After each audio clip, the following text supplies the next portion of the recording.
Good morning. Welcome to the Community Voice. I'm Steve Graddick, your host. Delighted to have you with us on this little bit of chilly Monday morning.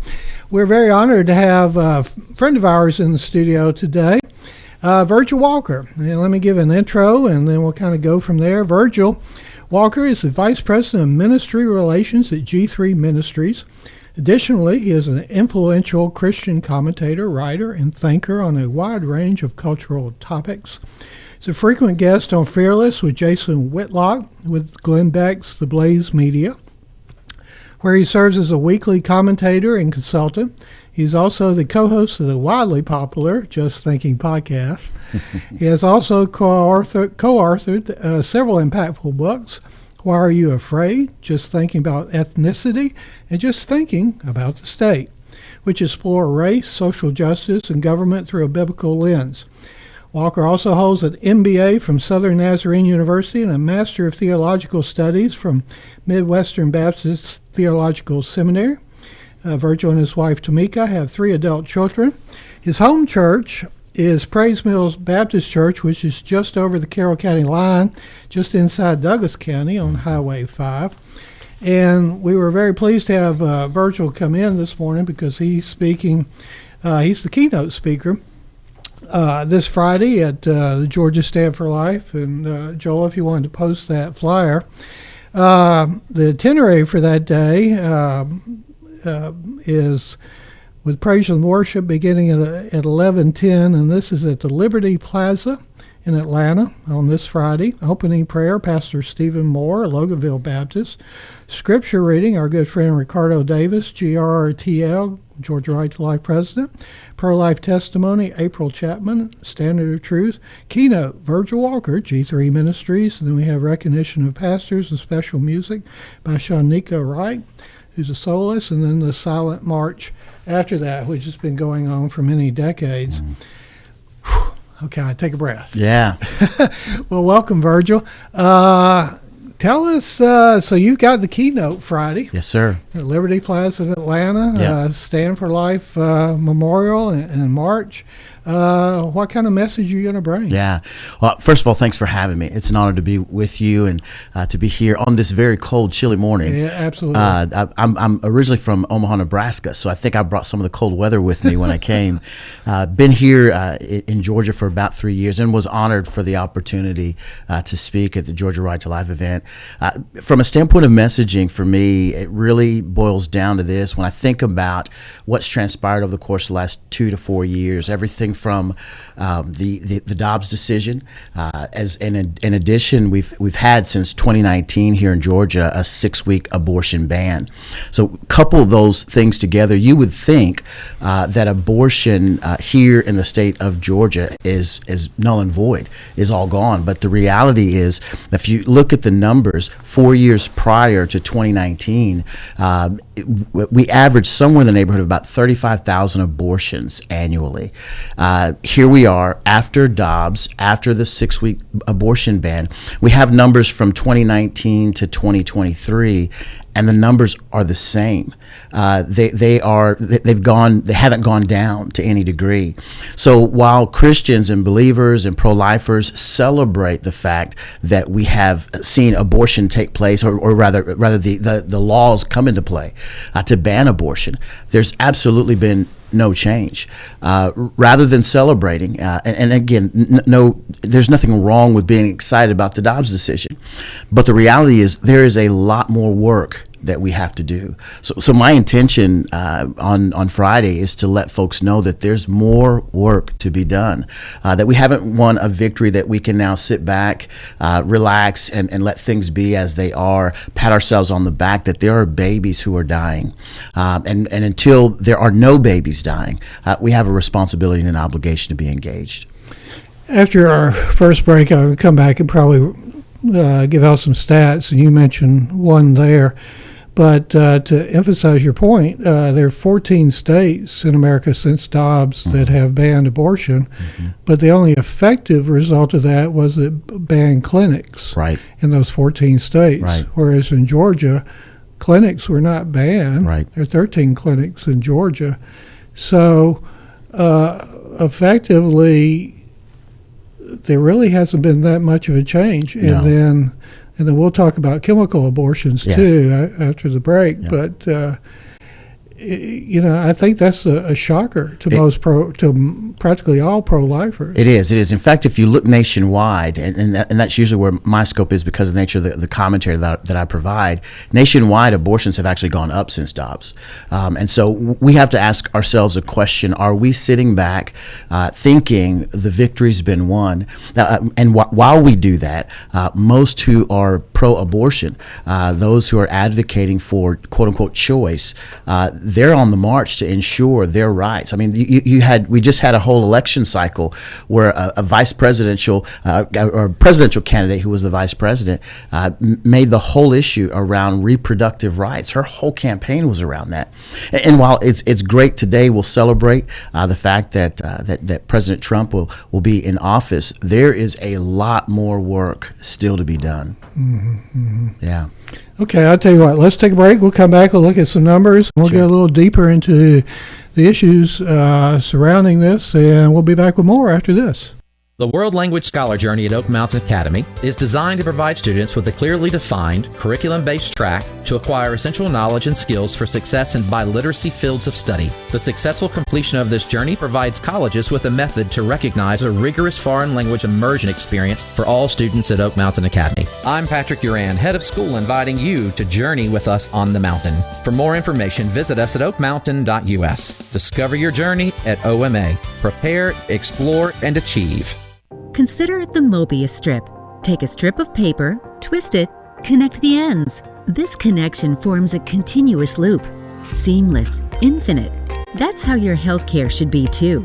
At Tanner Health, the Mobius is our symbol and our promise, representing our continuum of care and our commitment that the services you need will be here for you always. We're not just changing healthcare, we're redefining it. See more at tanner.org.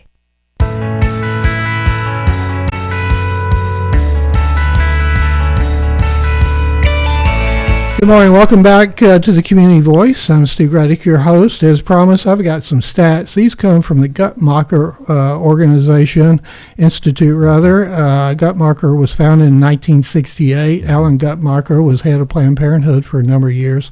So all these numbers are from a pro-abortion, quote, reproductive rights perspective, and Guttmacher has become the, quote, unquote, gold standard for over the last 50 years. And pro-lifers quote it because they're always so accurate. A couple of numbers. Abortion rate in 2023 was 15.9 abortions per 1,000 women, age 15 to 44, up 11% from 2020. So that was 1,031,800 in 2023. Just like Virgil was saying, the abortion rate now is the highest it's been in the last 10 years. Absolutely. Even post-Dobbs. As of March 24, there were no clinics providing abortion care in 14 states with total abortion bans in effect at that time. These states had 63 clinics in 2020. I mentioned that. In the remaining 36 states and District of Columbia, however, where abortion was not completely banned, there were 21 more brick-and-mortar clinics operating in 2024. So that's the movement from one state to another. Right. So there's only really been a net decrease of 45 across the nation since Dobbs. Online only or virtual clinics also provide abortion care. A number of virtual clinics in the United States changes frequently, and precise numbers are not available. In 2021, 81% of abortions in the formal U.S. healthcare system occurred at 9 weeks of pregnancy or earlier, and 94% occurred in the first 13 weeks. And then here's the most interesting part. Medication abortion, chemical abortion, accounted for 63% of all clinical provided abortions in states without total bans in 2023. Right. By contrast, this method accounted for 53% of abortions in 2020. So it's rising quickly. Medication abortions were first approved in the last year of the Clinton administration, whereas it should be noted Hillary Clinton was awarded the Margaret Sanger Award by Planned Parenthood. So 63% are now chemical abortions, and if I understand correctly, during COVID, you're no longer required to get a prescription, so you can get them by mail, and there's even one site where you can get them by free, the abortion pill regimen. Let's see. However, since Dobbs, 5,513 abortion-related legislative actions were introduced in the United States. So what's the result? Right. And so those are interesting numbers. In Georgia, according to Guttmacher, in 2020, in Georgia, there were 41,620 per 1,000 and 18.9 per 1,000 women. Alabama had 5,700. Florida had 77,000, and South Carolina had 5,300. So those are just some of the numbers. I think that the big takeaway is the chemical abortion increase, and so and there's a real danger of that because this is all occurring generally at the house. Yes. And so it's a lot. That's a very significant issue to attempt at home. One of the things that you've got to think about as it relates to the numbers, it is really easy to get awash in those numbers. We've got to boil it back down to, and you and I talked about kind of the personal aspect of this. Well, now you've been on the sidewalk before at abortion clinics. Absolutely. So what was your takeaway from there? Absolutely. Exactly what I was about to say. All of these numbers boil back down to, these are human beings created in the image of God.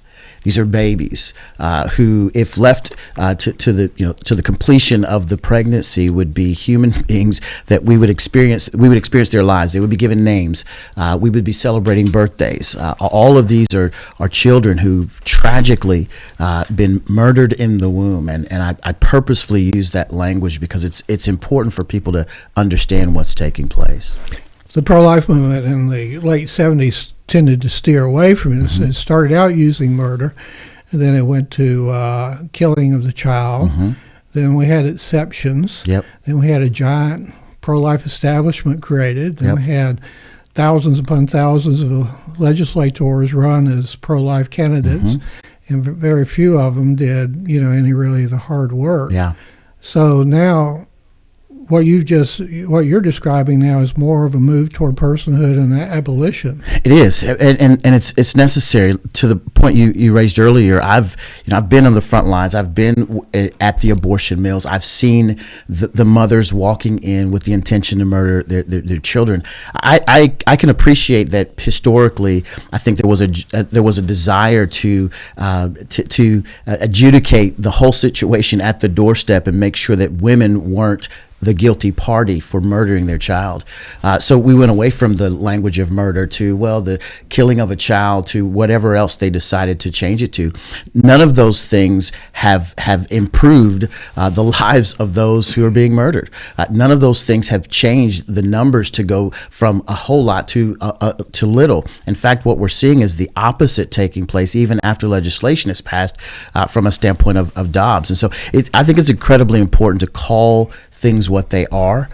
It is if we believe that life begins at conception, then that at the ending of an innocent human life is absolutely murder, and we have to call it that. But the women you found at the abortion mills, I mean, society is saying it's okay. I mean, in whatever nuance a particular state has. So I mean, there's no deterrence. I mean, they go, well, it's legal. Right. Society is saying that it's okay, and so there's numerous problems with that.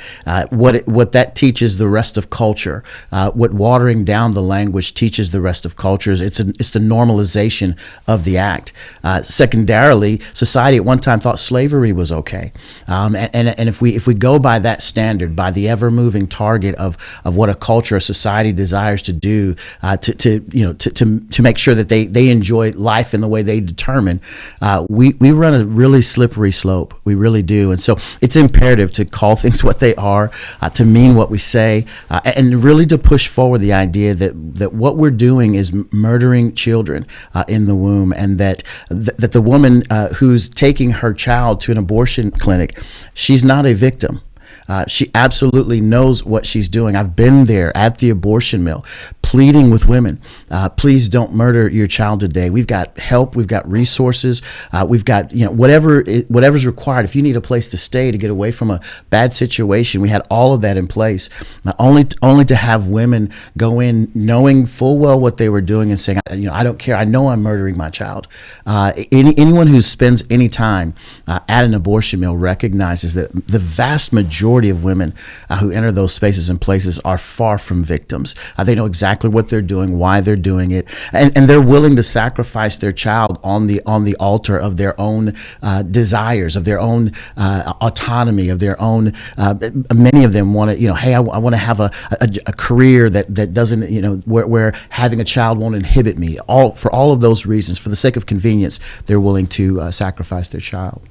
So therefore, if it's murder, which is the sixth commandment, thou shalt not murder, Yep. So abortion is sin?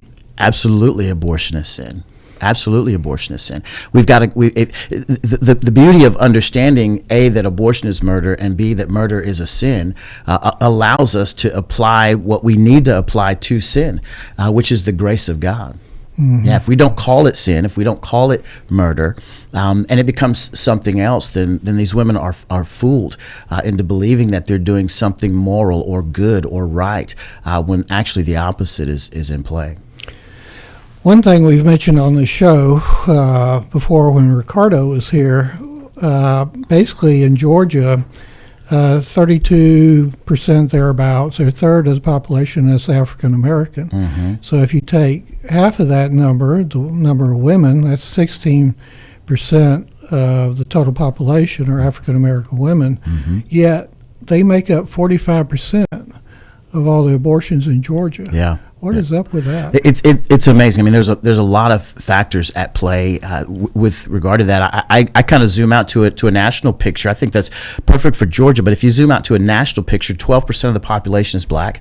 They still present 43% of the abortions nationwide. If you take that in half, 12%, 6% of women, 6% of women, African American women, are having 40+% of the abortions nationwide, and that's unbelievable. It's unparalleled. A lot of that goes all the way back to the very origin of Planned Parenthood with Margaret Sanger and her desire to kind of eradicate those she found that were not that more of the kind of people that she wanted to have around with the eugenics movement.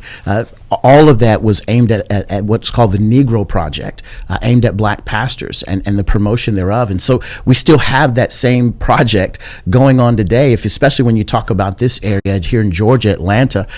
You think about men like Jamal Bryant, Pastor Jamal Bryant. You think about men like Raphael Warnock.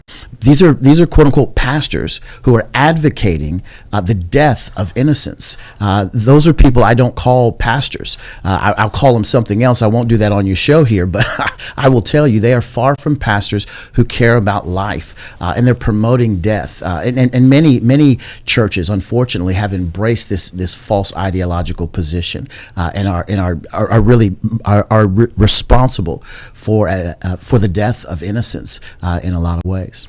And I would imagine one reason for these numbers is the breakdown of the black family in America, because I think it was in the 50s, 84% it was two-parent household. Absolutely. Now it's down to whatever, 20 something. Yep, 28. Right now it's 28%. 28. Yeah. You've got 73% of children, black children, are born in an out of wedlock environment, and again that's an automatic ticket punch for poverty. Mm-hmm. You amplify that with many of the women who are in churches who are hearing the wrong messages mm-hmm. from pastors, and it's a recipe for absolute disaster. The people who should be providing them great information about life are telling them that it's okay to murder children, and it's disastrous, absolutely disastrous. We mentioned about you being on the sidewalk there and speaking to the women going into the abortion clinics, mm-hmm. but what does it do to the human spirit, the soul, when you take the life of your child, or you're associated, Yes. with that lady, Yes. and you say it's okay, or you pony up the money. Yeah, it's devastating, and I know that because even years after, many of the people at my church, at my home church, would come to me, knowing that I was out on at the abortion mill.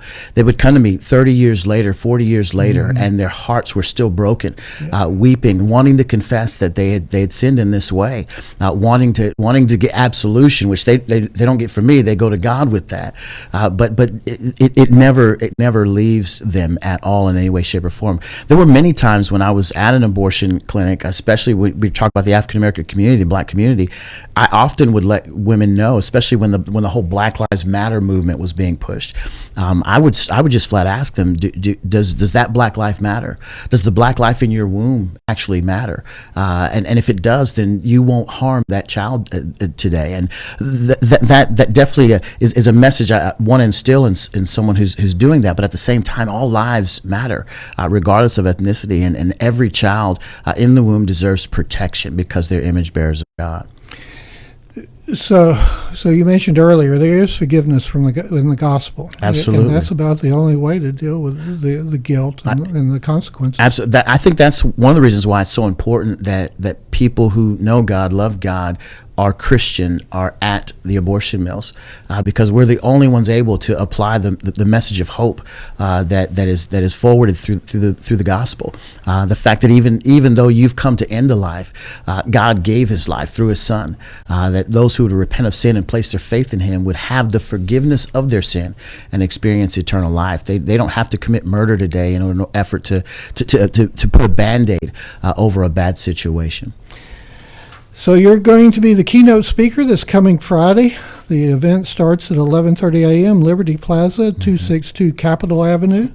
And it's the January 24th, 2025 Georgia Stand for Life Memorial Service Rally in March, Liberty Plaza, Atlanta. You can. This is part of the Georgia Right to Life event, so you can go to their website and find out more. We're going to come back. We're going to talk a little bit with Virgil before he leaves today about his G3 Ministries and everything that's going on there. But first, these words. The Entrepreneur Scholar Journey at Oak Mountain Academy is designed to provide students with a clearly defined curriculum-based track to acquire essential knowledge and skills for success in business and leadership. Critical areas include identifying entrepreneurial characteristics, selecting a value position, and business model development. I'm Patrick Uran, head of school, inviting you to journey with us on the mountain. For more information, visit us at oakmountain.us. Discover your journey at OMA. Prepare, explore, and achieve. Consider the Mobius strip. Take a strip of paper, twist it, connect the ends. This connection forms a continuous loop. Seamless, infinite. That's how your healthcare should be too.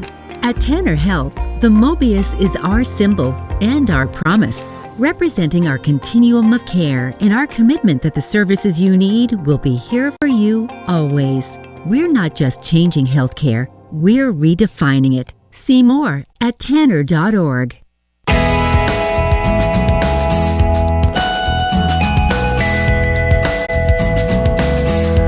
Good morning. Welcome back to the Community Voice. I'm Steve Gradick, your host. We have Virgil Walker, who's Vice President of Ministry Relations at G3 Ministries. We're going to finish out the program talking about G3 Ministries. First, the elementary school question is, what does G3 stand for? Yeah, that's great. Yeah, most people don't know and want to know, but it stands for Gospel, Grace, and Glory. And that's what G3 stands for. It's a ministry that began by Dr. Josh Bice. He is the senior pastor there at Praise Mill Baptist Church, church that I attend. This whole ministry, G3, kind of was born out of his desire to have a theology conference there at the church. Started out small, if you consider 600 people small, but that's kind of what filled the church from the very beginning. Started in 2013, and by 2017, it had exploded. They decided to go to the Georgia International Convention Center down by the airport. Had about 2,800 people show up from around the country. And by the end of that, in 2017, they had offered kind of an early bird ticket. And when they did, they had more people purchase those than they could actually fill back in the church. So they kind of had a decision to make whether or not to do more. And that's what they did. Every year since then, it's exploded. In 2021, or rather 2023, we had probably our largest audience yet, 8,300 people. That's more than tenfold. It was more than tenfold, but yeah, Wow. about 8,300 So people. what's the mission of G3? Mission of G3 is twofold. One is it's a content producing ministry, and by content, we provide a lot of great resources, all aimed at making sure people have a clear understanding of the Bible, of theology. There's so much junk out there that people can easily access. We thought it was important to make sure to get sound biblical doctrine in front of those in the church. And so that's what we do. All of what we do is aimed at encouraging, equipping, and educating local church leaders in sound biblical doctrine. You know, like today, with inauguration of a new president, and you know, we kind of the ebb and flow of this between presidents and administrations and political parties, but when it flows like you kind of want it to flow, Right.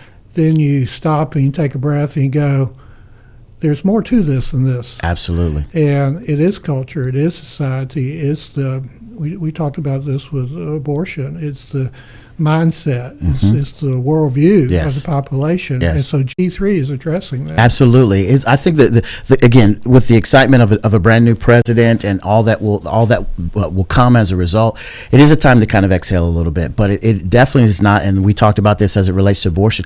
It's definitely not the time to sit back and go, oh, we've got it. Everything's done. There's much more to do. There's a lot of things that we need to be involved in. And as the church, we have an obligation and responsibility to be on the forefront, the front lines of that fight. And so with that, it's important to be fully equipped, understanding what you believe, why you believe it, and then proclaiming that in the public square in every way, shape, and form. What's the website for G3 Ministries? G3, G the number 3, G3MIN, like ministry, G3MIN.org. You can go there and find out all kinds of information about our organization. There's blog articles, there's resources that are free that you can gather. And then there's, of course, we have a conference coming up in September the 11th through the 13th. It'll be our national G3 conference right here in Atlanta. Basically, we're going to run out of time, but the church needs a deeper understanding, growth, a deeper theology, don't you think? If what we're seeing in abortion is any indication from a variety of other social issues, the church has got to do more, and it requires them being educated as to what the Word of God says about these issues, and that's what G3 does. I thought G3 was going to be like the triune, Father, Son, Holy Spirit. Gotcha. Yeah, so I was a little bit. All right. Well, thank you for coming in, and we wish you well. Let's see, Liberty Plaza, 11:30 a.m. this coming Friday, the 24th. And then I think the silent march is, about a mile or so? It is. Oh, it's exactly a mile? Yeah. Okay. But anyway, Virgil, thank you very much for coming in, and thank you for bringing this information to us, and hope to have you back again sometime, and Pastor Bice, too. He was on once before. He's a UWG grad, so yes. I won't hold that against Well, Steve, thanks for having me. Anytime, I'd love to come in and talk about issues. And your podcast, where can they find it? You can go to justthinking.me, justthinking.me, and find all the stuff with the Just Thinking podcast. And, of course, you've got other places and spaces to find me, Fearless with Jason Whitlock. And, of course, I do a lot of writing for a lot of different organizations. Tell Jason we said hello. I'll do that. Yeah. Thank you for listening. Thank you to our sponsors, Tanner Health System and Oak Mountain Academy. Go out and make it a great day. You're in tune to WLBB Carrollton.